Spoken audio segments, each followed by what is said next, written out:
खून अभियो है बा, ना शौक बदलल बा ना जुनून। सुन ले फिर से, रियासत गइल बा रुतबा ना, रौबा खौफ आज भी उहे बा।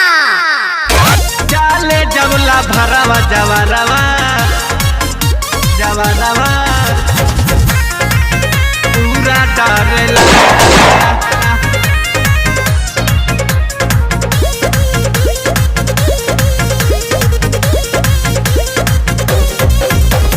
खाई के पन सखी चालला सन से, डरेला नाही दुनिया जहान से, डरेला नाही दुनिया जहान से। खाई के पन सखी चालला सन से, डरेला नाही दुनिया जहान से।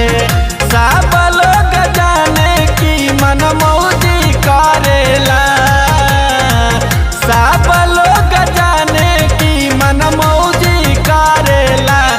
सखी चाले जवला जवरवा पूरा डरेला। सखी चाले जवला भरवा जवरवा पूरा डरेला।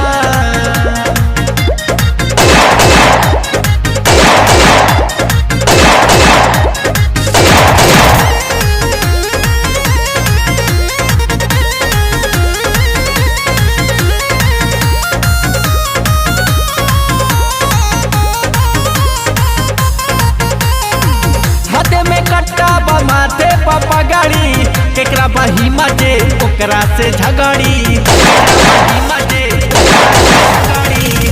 हाथ में काटा बाटे माथे पा पगड़ी, केकरा में हिम्मत बाजे ओकरा से झगड़ी। कौनो भी कम में जीते लऊता कबो नहारेला। जवला जवरवा पूरा डरेला। सखी चाले जवला भरवा जवरवा पूरा डरेला।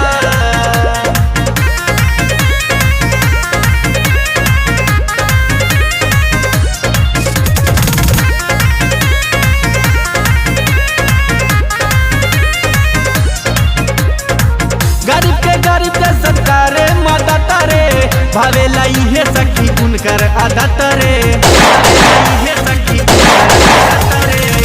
गरीब के गरीब जैसन करेला मदद रे, भावेला इहे सखी उनकर आदत रे। रंगू यादव वंटन अमिता सपोर्ट करेला। चाले जवला जवरवा पूरा डरेला। सखी चाले जवला भरवा जवरवा पूरा डरेला। हथियार त खाली शौक खातिर रखीला बाबू, खौफ खातिर नमवा काफी बा।